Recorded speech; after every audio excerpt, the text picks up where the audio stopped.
of shots fired and a bicycle stolen at gunpoint in Harlem. Minutes later, CCTV catches Tyrone Howard fleeing the scene on a bike, a police car chasing after him. Now close to the Harlem River. The courtroom air freezes. Every breath stops. Tyrone Howard sits rigid in his chair, fingers locked together so tight his knuckles have gone white. His lawyer leans forward, whispering something the gallery can't hear. But Tyrone doesn't move, doesn't blink. The judge, a grey-haired woman with wire-rimmed glasses, adjusts the microphone in front of her. She clears her throat once, twice. The sound echoes off the oak-panelled walls like a warning bell. "Before I make my final decision," she says, voice steady but cold, "the court will now play the recovered recording." A ripple moves through the spectators. Heads turn. Whispers start and die just as quickly. In the second row, Officer Randolph Holder's mother grips her husband's hand. Her eyes are already wet. The prosecutor sits back in his chair, arms crossed, jaw set. He's been waiting for this moment. Tyrone's chest rises and falls faster now, just barely, but enough to notice. A bailiff walks to the front of the room carrying a small black audio device. He plugs it into the courtroom's sound system. Static crackles through the speakers, then silence, then a voice, distant at first, muffled, but unmistakably Tyrone's. "Hi viewers, kindly tell us where you're watching from and what time it is." The first words come through garbled, like they're traveling through water. But then the audio clears, sharp, immediate, real. Someone in the gallery gasps. Tyrone's shoulders tense. For the first time since the trial began, his face changes. Not much, just a flicker, a crack in the mask. His lawyer touches his arm. He jerks away. The recording plays on. Footsteps, heavy breathing. The faint rush of water in the background. And then Tyrone's voice again. Calm, detached, almost casual. Not panicked, not afraid. Just empty. The words hang in the air like smoke. The judge doesn't move. The jury doesn't move. Even the court reporter's hands pause over the keys. Tyrone's mother, sitting 3 rows back, covers her mouth. Her whole body shakes. But Tyrone still doesn't look at her. He stares straight ahead, eyes locked on nothing. The audio continues. More footsteps, a distant siren, and then the worst part. The part that makes the prosecutor smile. The part that makes the defense attorney close his eyes. In that moment, every argument for mercy shatters. The judge lets the silence stretch. 10 seconds, 20. She removes her glasses, folds them slowly, places them on the bench. When she finally speaks, her voice cuts through the room like a blade. "Mr. Howard," she says, "do you have anything to say before I proceed?" Tyrone opens his mouth, closes it. His lawyer whispers again, more urgently this time. But Tyrone shakes his head, slowly, deliberately. No words, no explanation. Nothing. The judge nods once. Very well. She picks up a single sheet of paper. The courtroom holds its breath. Officer Holder's father leans forward, knuckles white on the bench in front of him. The prosecutor straightens his tie. Tyrone's fingers dig into his thighs. And then the judge says the 5 words that will end everything. What did that recording reveal that made even Tyrone's own lawyer go silent? The police radio explodes with static. "All units. Shots fired near 120th and Madison. Suspect fleeing southbound on bicycle. Armed and dangerous." Repeat. Armed and dangerous. Officer Randolph Holder keys his radio without hesitation. Unit 47 responding. 2 minutes out. His partner, Officer Omar Wallace, hits the lights. The cruiser lurches forward, cutting through Harlem traffic like a knife. Red and blue strobes paint the buildings. Car horns blare. People scatter to the sidewalks. It's 8:47 p.m., October 20th, 2015. The streets are wet from earlier rain. Steam rises from manhole covers. Streetlights cast long shadows across cracked pavement. Randolph checks his sidearm without thinking. Muscle memory from 6 years on the force. He's 33 years old, engaged to be married in 4 months. His fiancée, Keisha, sent him a text 2 hours ago. "Stay safe tonight. Love you." He never replied. The dispatcher's voice crackles again. Victim is Darnell Mitchell, age 28. Reports suspect pointed a gun at his face and took his bike at gunpoint. Suspect described as male, dark hoodie, approximately 6 feet, last seen heading toward the river. Omar swears under his breath. Another bike theft? With a gun? Randolph shakes his head. Someone's desperate, or stupid, or both. They don't know it yet, but they're chasing Tyrone Howard, 23 years old, 3 prior arrests, 2 convictions, currently on parole for robbery. The bike he just stole? Worth maybe $300. The decision he's about to make? Worth infinitely less. The cruiser speeds past bodegas and brownstones. A group of teenagers jumps back from the curb. An old woman clutches her shopping bags. The radio crackles again. CCTV picked him up on 125th, still moving south. Fast. Randolph leans forward. His eyes scan every shadow, every alley, every dark corner. Training kicks in. Threat assessment. Escape routes. Potential ambush points. He's done this 1,000 times. Found stolen cars. Chased drug dealers. Talked down domestic disputes. Routine. Professional. Safe. Except tonight isn't routine. Omar spots movement 3 blocks ahead. There. Southbound on the bike path.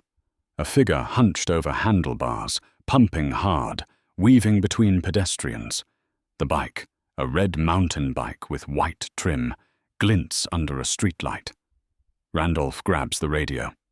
"We have visual. Suspect heading toward the Harlem River Walkway. Requesting backup at the FDR underpass." "Copy that. Units en route." But backup is 7 minutes away, and Tyrone Howard only needs 3.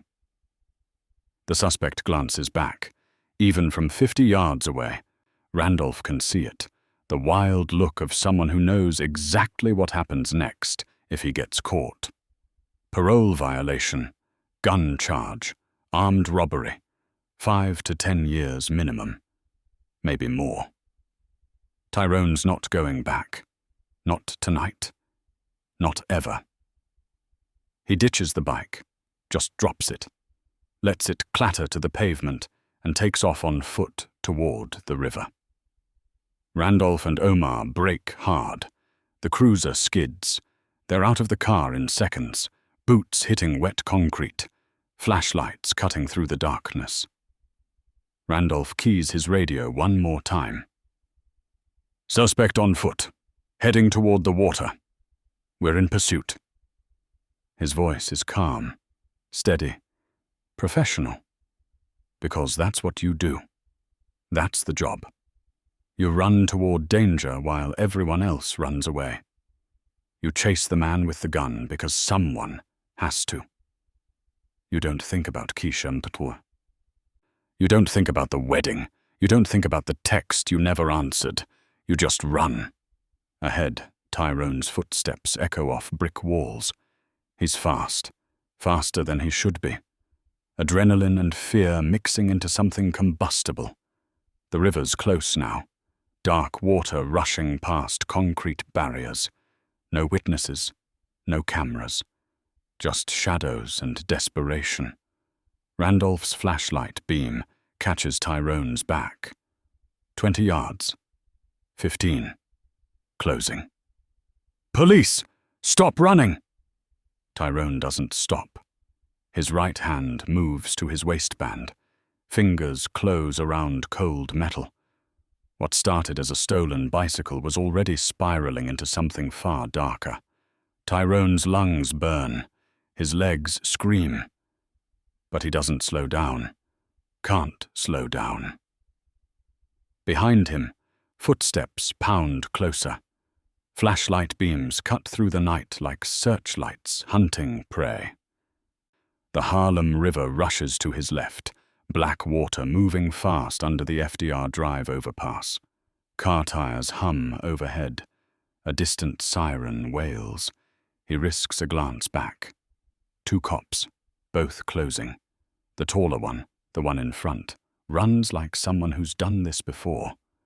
Confident, controlled, closing the gap with every stride. Tyrone's mind races faster than his feet. Parole officer warned him, told him one more violation and he's done. Told him the judge wouldn't give him another chance. But here he is, running from cops, with a stolen bike and a gun. Always the gun. He bought it 3 weeks ago from his cousin DeMarcus for $200. Never fired it, barely even looked at it. Just kept it tucked in his waistband like insurance. Like a promise. Like the only thing standing between him and another cell. The bike path narrows. Chain link fence on the right, river on the left. Nowhere to go but forward. Tyrone's hoodie is soaked with sweat. His heart hammers so hard he can feel it in his throat. The taller cop is maybe 10 yards back now, close enough that Tyrone can hear him breathing. "Stop! Police! Don't make this worse!" But it's already worse. It's been worse since the moment he pointed that gun at Darnell Mitchell's face and took his bike. Since the moment he decided a $300 bicycle was worth threatening someone's life. Since the moment he walked out of prison 6 months ago and promised his mother he'd changed. He lied. The path opens up near the river's edge. Concrete gives way to dirt and gravel. The water sounds louder here, angrier. Tyrone's foot catches on something, a root, a rock he doesn't know, and he stumbles, catches himself. Keeps running, but the stumble costs him. 3 seconds, maybe 4. The tall cop is 5 yards back now. Tyrone's hand moves to his waistband. Fingers wrap around the grip. Cold, heavy, real. His brain screams at him. "Don't do it. Don't. You'll die. You'll kill someone. Don't." But his hand doesn't listen. He spins, fast, faster than he thought he could. The gun comes up. Moonlight catches the barrel. Officer Randolph Holder sees it, the dark shape rising, the unmistakable silhouette, and his training kicks in. Hands move toward his own weapon, but training takes time. Muscle memory takes time. Drawing a holstered gun takes 2 seconds. Tyrone only needs 1. His finger tightens on the trigger. No hesitation, no pause, no moment of doubt or reconsideration. Just pressure, just physics, just the brutal mathematics of bullet and bone. The gun barks once. The sound echoes off the underpass, flat, sharp, final. Randolph's head snaps back. His body goes rigid. For half a heartbeat, he stands perfectly still, suspended between alive and not. His flashlight drops, hits the ground. The beam spins wildly, painting crazy circles across dirt and water and sky. Then he falls. Straight back. No stumble. No attempt to catch himself. Just gravity and gone.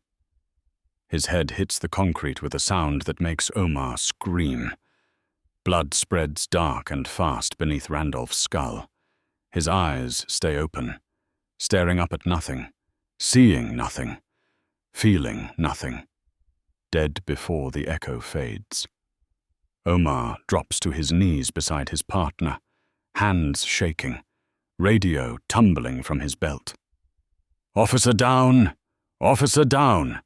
Shots fired! 120th and the river! Officer down!" His voice cracks, breaks, becomes something raw and animal. He presses his hands against Randolph's head. Blood soaks through his fingers, warm, sticky, everywhere. "Stay with me, Randy. Stay with me." But Randy's already gone. Tyrone stands frozen. The gun hangs loose in his hand. Smoke curls from the barrel. He stares at the body, at the cop, at the blood, at the life he just erased, and his face shows nothing. No horror, no regret, no shock. Just blank. Like he's watching someone else's nightmare from a safe distance. Omar looks up. Their eyes meet. And in that moment, Omar sees something that will haunt him forever. Not fear, not guilt, not even anger. Just cold. And that single movement changed the city forever. Time fractures. Everything slows. Randolph Holder lies on cold concrete. Blood pools beneath his head. Thick, dark, spreading in slow motion like ink in water. His eyes are open. They catch the streetlight. They reflect nothing back. Omar's hands shake against his partner's chest. He's pressing down, doing compressions, screaming into his radio. But his voice sounds distant, muffled, like he's underwater, like the whole world is drowning. "Officer down! Randolph Holder! He's not breathing! Oh God, he's not breathing!" Dispatch responds. Backup is coming. Ambulance is coming. But coming doesn't matter. Coming is too late. The bullet entered Randolph's skull just above the left eye, traveled through the frontal lobe, exited the back. There's no fixing that. No surgery. No miracle. Just physics and finality. Randolph Holder, 33 years old, 6 years on the force, 4 months from his wedding, is dead. His last thought was Keisha, her smile. The text he never answered. "Stay safe tonight. Love you." But thoughts don't linger after bullets. They scatter like dust. They vanish like smoke. And now Keisha is a widow before she's even a wife. Tyrone still stands 10 feet away. The gun hangs at his side, barrel pointing at the ground. Smoke still curling. His chest heaves, not from exertion, not from fear, just from the raw mechanics of breathing. His face remains blank, empty, like someone watching TV with the volume off. Omar looks up. Tears streak his face. Randolph's blood covers his hands, his uniform, his soul. He reaches for his weapon, finger on the holster. Snap, eyes locked on Tyrone. "Don't move."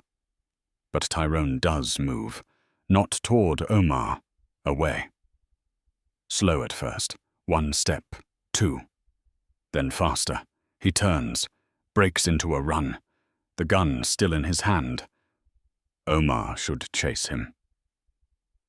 Should fire, should do something, but his partner is dying.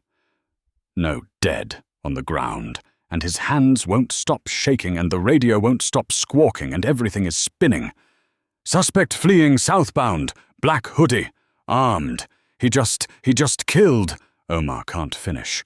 The words choke him, lodge in his throat like broken glass. Tyrone runs, feet pounding dirt, heart hammering, brain screaming, but not with guilt, not with horror, just with one thought, repeated like a drumbeat. Don't get caught, don't get caught, don't get caught. He glances back. Omar's not chasing. He's still kneeling, still pressing on Randolph's chest, still trying to undo what can't be undone. Other sirens wail in the distance, getting louder, getting closer. Tyrone looks down at the gun in his hand. It's warm, heavy. Evidence.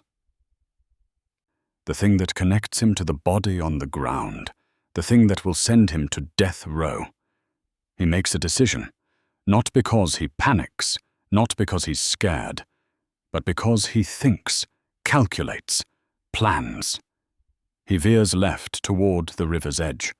The water rushes past, black and cold and perfect. He doesn't hesitate, doesn't weigh options, just pulls his arm back and hurls the gun out over the water. It spins through the air, catches moonlight once, twice, then disappears into the Harlem River with a sound like a whisper. Tyrone watches the ripples spread, then fade, then vanish. Like it never existed. Like the last 3 minutes never happened. Like Randolph Holder is still alive and still chasing him and still going home to Keisha. But lies don't change truth, and rivers don't swallow guilt. They just hide it for a while. Tyrone turns and runs again. Faster now. No weapon, no evidence. Just a young man fleeing into the night while behind him Omar rocks back and forth over his partner's body, hands lick with blood, voice hoarse from screaming. Backup arrives 90 seconds later. 4 cruisers, 8 officers. Flashing lights painting everything red and blue. They find Omar first, still kneeling, still crying, still trying to bring back the dead. He's gone, one officer says gently. She puts a hand on Omar's shoulder. He's gone. You did everything you could. But that's a lie. A kind one. But a lie nonetheless. Omar did nothing. Couldn't do anything. And now Randolph Holder, son, brother, fiancé, friend, is just another name on a memorial wall. The officers spread out. Flashlights cut through shadows. K9 units arrive. Helicopters circle overhead. The whole city mobilizes, but Tyrone Howard is already gone, melted into Harlem's streets like water into sand. He walks now, calm, controlled, hands in his pockets, hoodie up. Just another young man heading home after a long night. No one looks twice. No one suspects. No one knows that 3 minutes ago he executed a police officer in cold blood and threw away the evidence like trash. He reaches his cousin DeMarcus's apartment at 9:23 p.m. Knocks twice. DeMarcus opens the door, takes one look at Tyrone's face, and knows. What did you do? Tyrone pushes past him, sits on the couch, puts his head in his hands, and for the first time since the gunshot, his mask cracks. Just slightly, just enough to let one sentence slip through. I had to do it. Not I'm sorry. Not I didn't mean to. Not it was an accident. Just I had to do it. And what he did next proved this was no impulsive act. Tyrone sits on DeMarcus's couch. The TV plays low, some late-night sitcom with canned laughter. Outside, sirens wail. Helicopters thump overhead. The whole city is hunting him. But inside this apartment, Tyrone is calm. Too calm. He stares at his hands. No blood, no gunpowder residue. Nothing to prove what he just did. DeMarcus paces, back and forth, sneakers squeaking on linoleum. You shot a cop. Tyrone, you shot a cop. Keep your voice down. Are you insane? They're gonna find you. They won't. DeMarcus stops pacing, stares at his cousin. What did you do with the gun? River. You threw it in the river. Yeah. DeMarcus's face shifts. Fear bleeds into something else, something worse. Realization. You planned this. You knew what you were gonna do. Tyrone doesn't answer. Doesn't need to. The silence says everything. Most criminals panic after a murder. Run wild. Make mistakes. Leave trails. Tyrone Howard threw his murder weapon into the Harlem River 30 seconds after killing a cop, while Omar was still calling for help, while Randolph's blood was still spreading. Tyrone was already covering his tracks. That's not panic. That's strategy. DeMarcus backs away. You gotta leave, right now. I can't have you here. Tyrone stands, slow, calm. Where am I supposed to go? I don't know, but not here. They're gonna trace everything. Phone records, witnesses, cameras. They'll find you, Ty. And when they do, I'll be ready. He walks to the door, pauses, looks back at his cousin. Don't tell anyone I was here. Not Mum. Not Aunt Jackie. Nobody. Tyrone, nobody. He leaves. Door clicks shut behind him. DeMarcus stands alone in his apartment, heart racing, hands shaking. On TV, the sitcom audience laughs at something. Outside, the sirens multiply. A news helicopter circles closer. A reporter's voice crackles through someone's radio. Officer killed in the line of duty. Manhunt underway. Armed and extremely dangerous.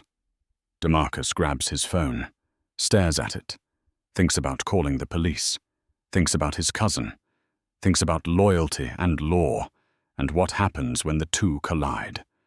He doesn't call. 3 blocks away, Tyrone walks through Harlem like a ghost. Hoodie up, head down, hands in pockets. He passes a group of teenagers on a stoop. They're watching something on a phone. Tyrone catches a glimpse of the screen. News footage. Police lights. Yellow tape. A reporter's grim face. They killed another cop, one kid says. Who? Don't know yet, but they're looking for whoever did it. Whole city's on lockdown. Tyrone keeps walking. His reflection slides across a bodega window. Dark, blurred, unrecognizable. Good. He knows he can't stay in Harlem. Too many cameras, too many witnesses, too many people who know his face. But leaving requires money, requires a plan, requires time. He has none of those things. At 11:47 p.m., Tyrone reaches his mother's apartment. 3rd floor walk-up, peeling paint, broken buzzer. He doesn't knock, just uses his key, slips inside. The apartment is dark. His mother, Lorraine, is asleep on the couch, TV still playing. Some old movie she's seen 100 times. Tyrone moves quiet, grabs a duffel bag from his room, stuffs in clothes. Cash he's been saving, his birth certificate, social security card. Everything someone needs to disappear. He's zipping the bag when Lorraine's voice cuts through the darkness. Where are you going? Tyrone freezes, turns. His mother sits up, eyes puffy from sleep, hair wrapped in a scarf. She looks old, tired. worn down by life and worry and too many late-night phone calls from police. Out of town, just for a while. Lorraine stands, walks closer, studies her son's face. She sees something there, something cold and final. "What did you do, Tyrone?" "Nothing. Don't lie to me. Not tonight. What did you do?" He meets her eyes, holds her gaze, and for a moment, just a heartbeat, she sees the little boy he used to be. The one who cried when his goldfish died. The one who hugged her tight before his first day of school. The one who promised he'd never end up like his father. Then the moment passes, and the boy is gone. "I did what I had to do." Lorraine's face crumples.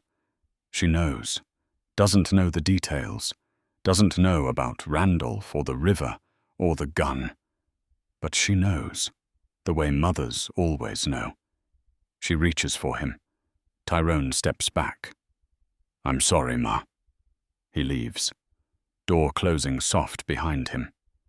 Lorraine stands alone in her apartment. On TV, the old movie plays. A woman cries. A man leaves. Credits roll. Outside, the manhunt intensifies. Police canvass neighborhoods, check security footage, interview witnesses. They find Darnell Mitchell, the bike owner, who describes Tyrone perfectly. They find the abandoned bike. They find shell casings near the river. They find blood. But they don't find Tyrone. Not yet. At 2:34 a.m., Tyrone boards a bus heading to Pennsylvania. He sits in the back, keeps his hood up, watches the city lights fade through dirty windows. Harlem disappears behind him. The river disappears. Randolph Holder's body disappears. But ghosts don't need geography. They follow anyway. Tyrone closes his eyes, tries to sleep. But every time he does, he sees the same thing. Randolph's face. That split second before the bullet. The way his eyes widened. The way he reached for his weapon. The way he fell. Tyrone's not haunted by guilt. He's haunted by memory. There's a difference. The bus rolls through the night. 43 passengers. 42 going about their lives. One running from death. But witnesses had already seen everything. And one detail would crush his alibi forever. Hours crawl by before they corner him in a basement 3 blocks from the river. Tyrone Howard stands against peeling wallpaper, hands raised, face carved from stone. No tears, no trembling. Officers shout commands, but his eyes stay flat, empty as the gun barrel that killed Randolph Holder. Outside the precinct, reporters swarm like wasps, microphones thrust forward. "Are you sorry, Tyrone?" Silence. "Why did you shoot the officer?" Nothing. "What were you thinking?" His mouth stays sealed, jaw locked tight. The cameras capture something worse than rage or fear. They capture nothing at all. No flicker of humanity behind those eyes. No crack in the mask, just cold, dead air, where remorse should live. Divers plunge into the Harlem River's murky depths, metal detectors sweeping the muddy bottom.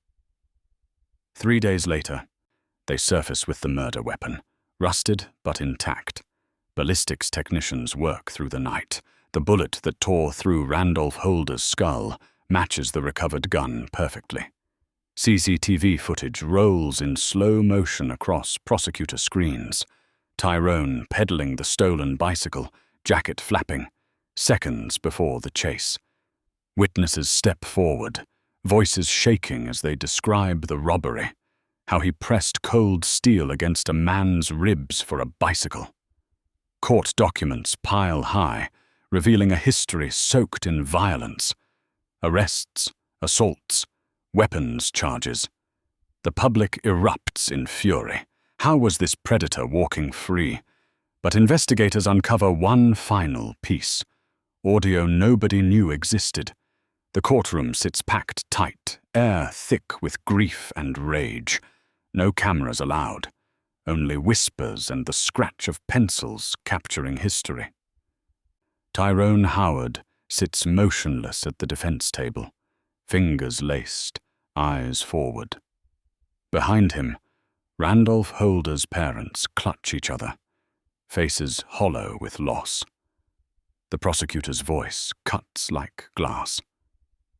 A hardened, violent criminal who valued his freedom over human life.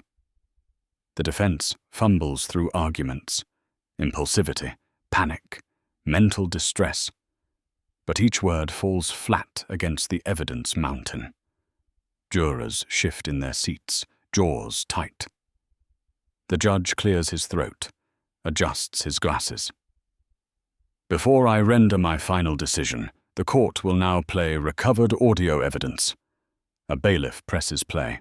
Static crackles through speakers, and Tyrone Howard's mask finally cracks. The voice spills from the speakers, Tyrone's own words, caught on ambient police radio seconds after the gunshot. "They ain't taking me alive. I had to do it." No panic in his tone, no fear, just cold calculation, detached and clinical as a surgeon's blade. The courtroom freezes. Gasps ripple through the gallery. Randolph Holder's mother collapses into her husband's arms, sobs tearing through the silence. Tyrone's head drops for the first time, shoulders curling inward. The teenage defendant who showed nothing now shows everything. The truth he tried to bury beneath silence. His attorney's face drains of color. The prosecution rests without another word. The judge removes his glasses, stares directly at the young man who chose murder over accountability.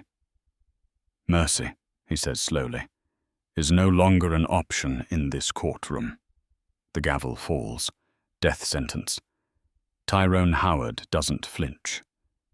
Officers outside the courthouse call Randolph Holder a hero, while protesters demand justice reform. A stolen bicycle, a chase, a bullet, a life extinguished, another life sealed behind bars until execution. The chain reaction complete. Somewhere in the Harlem River, silt covers the spot where a murder weapon sank, where a killer tried to erase his sin. But truth doesn't drown. It surfaces. It testifies. It condemns. One choice: pull a trigger instead of surrender. Erased futures. Shattered families. Proved that evil doesn't always announce itself with rage. Sometimes it wears a blank expression and stays silent.